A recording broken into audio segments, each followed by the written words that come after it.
I don't know how you feel about this guy, but for me as a kid growing up watching, it was like you and Del James.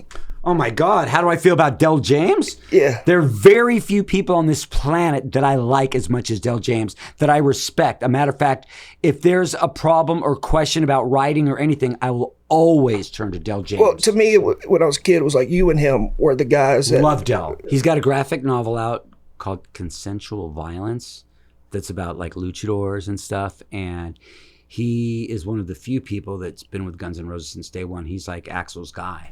Oh, really? Yeah, he's been like that forever, and respect the hell out of Del James. Oh, cool. Like, yeah. I think he had a book called Language of Fear, and I think he might have, I don't remember this, I think he might have really wrote a story that November Rain was based on in the video, maybe. Was he in the video for November Rain? We all were in the video for Yeah, November I remember that. Yeah. Everybody was in the video for November Rain. No, I remember that. And, you know, I'll get your take on this. And again, Chris, you cut this out. No, stop saying that. Nothing gets cut out. Now you're going to, where's the camera? That's my camera. He just said, you're going to cut this out, but he's not going to cut out. We're going to keep it in. Nothing you say will offend me. And if it's something I don't want to talk about, I'll say I don't want to talk about. My theory on... Unless you say something political. No, I'm not going, I don't do that. But my theory on why the strip ended in the way it did in the collapse of the arena rock stuff on the strip was November Rain. Because... Okay, that, without a doubt, is the stupidest theory I've ever heard in my life. But hear my argument. Don't cut that out. Oh, I'm not. Here's my That's staying in. Here's my argument: is those bands came to Sunset Strip going, I could be Poison, there's 4 chords and whatever. I could be Motley Crue, but November Rain was such an epic song. It was like the perfection. That record, Appetite, followed by November Rain. I think people on the strip were going, we can't do that. Like until well, then I'm going to shoot down your theory with one person. Sure. Eddie Van Halen. Kids picked up guitars, and nobody picked up a guitar thinking they're going to be Eddie Van Halen, but everybody picked up guitar. So I don't think that anybody said we're not going to be in a band because of November Rain is such an epic song. No, I think that was, if you look at the timeline of when that came out and what the bands started breaking up left and right because it was such a competition on the strip. It was such a competition. And when that record came out, it was like, we'll never top that. So they went and got grunge stuff because they could play. No. I'm just a damn idiot. Well, to me... You're not a damn idiot. You're a great guy with a stupid theory. Well, think about this. If you were in a band and you go, okay, November Rain, orchestra, a movie, cinematic video, or look at Smells Like Teen Spirit, 3 chords and flannel. You go, I could do that. I don't know if it'll be as good, but there's no way I could pull that off. Wait. Hold on. I got to educate everybody on something, okay? Please.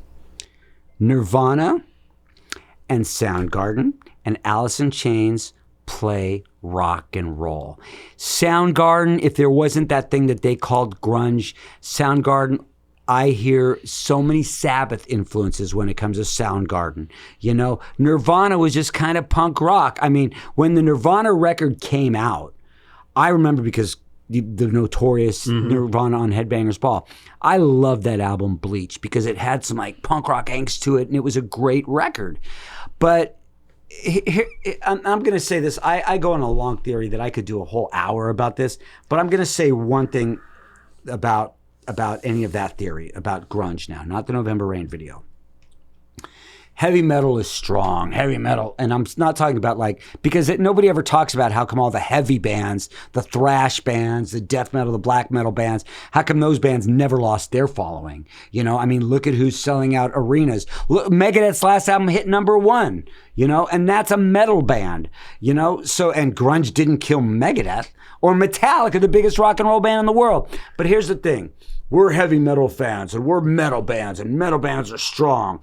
And now another music scene came and killed us. Well, if something kills you, that means you're weak. Right. So that means your metal scene is weak. And it wasn't the bands. That means that all those metal fans didn't like that band anymore and went to something else. So how in the hell did they kill it? If I put out a record and everybody loves my record and something comes out and everybody gravitates towards that, it's like, I guess my metal fans weren't that loyal to me. Right. I mean, it makes perfect sense how anything could, it's like, oh, well, s'mores were very popular till they made ice cream. No, it was just people went different directions. Being LA's my second home, when I go back, I'm such a nerd for the history, and I see that it's like living landmarks. It actually hurts my feelings to see these buildings go down. When you go back to LA, do you notice stuff like that, and does it bum you? Absolutely. It's not the same. I mean, the last time I was there, which was probably about 2 months ago, and like just restaurants that I thought would have always been there were gone. And, obviously there is no scene in Los Angeles. People don't go out like they used to. And the venues, they're closed a lot. But, putting that building, and the thing is, LA has always been a destination. Yeah. And the idea of putting this big, W Hotel or whatever they're going to put there and getting rid of these clubs, if you really think the Sunset Strip is going to be a destination, you're absolutely mistaken. The Sunset Strip is dead. The Sunset Strip is dead. It is not coming back.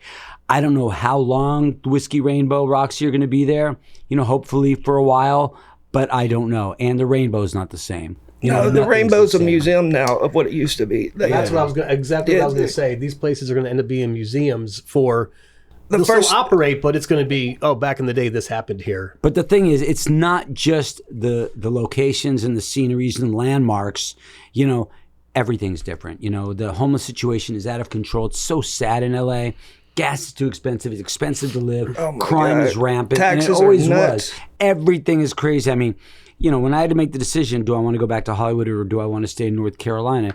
It wasn't really that hard to make the decision, especially because, what I can afford out here, I couldn't get anything. Between those two spots, for sure, that's an easy one. Yeah. When I went to LA last time, I rented a brand new Corvette. Piece of shit, by the way, and I'm a Corvette guy. And I rented a Corvette because I wanted to drive on Mulholland, and it was speed bumps. It was just what? Are you kidding me? No, it's. I used to love making that drive at night. You have to slow down, or especially if you're driving with a Corvette, sports car. That's you'll crack a Corvette in half. Absolutely. But I think what's going to happen is once they build these buildings where they put it where the Viper Room was, and they find out that they were not profitable because there's no entertainment industry in LA anymore, and soon there will not be an entertainment industry anyways, and that there's not going to be an incentive to come to LA. So LA's gone.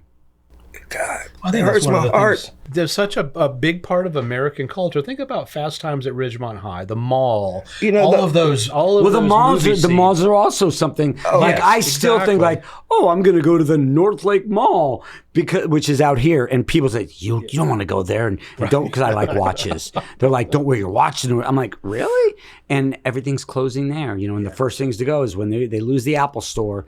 That's the start of everything, and the malls, because kids don't hang out. And I know this sounds like an old guy thing. It absolutely was. That was our social life. We had a hack that we used to go in high school, and we just walked throughout the whole mall. And then I realized, hey, why don't we just sit at this fountain, and we'll just see everyone we're looking for people. Why don't we just stay here? They'll all come by. Let them come by you. Right? And you know what? Now that I think about it, I never met a girl at the mall. I'm sure the intentions for everything I ever did. He meets girls at the dog park these days. They switched it up a little bit. He's a handsome man. I had to open up a rock club, But yeah, he had to open up the most infamous club in LA to get the stars and strippers and rock stars. That's what it was. Now we go to the dog Which is park. interesting. And I mean, now we live in this different generation, but I am proud that people think of it as just this dirty, decadent, sex-ridden, that there was sex in the bathrooms and sex.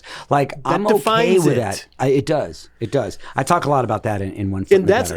And that's an era that people that are coming up, because we talked about it, GNR still at the stadiums, Def Leppard, all these bands, that era is still relevant, which keeps this relevant, which is why One Foot in the Gutter is why you got to keep it going. I mean, I hate to think that the show's nostalgic, but yeah, it absolutely is nostalgic. But it's true tales of sex, drugs, rock and roll, sleaze and debauchery, raunch and roll, all true, because I was there. There will be no voice tracking or AI at all in the show, unless I make a backdrop with AI. Or And there's any, video and photos as well. or any mention of hair metal.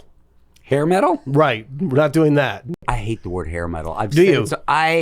You know who says hair metal? People that weren't there. Is that right? I hate the word hair metal. Really? I've never heard the Why word is it such a lexicon? Because it's stupid. It's anybody that like, do I love Faster Pussycat and Cinderella and all those bands?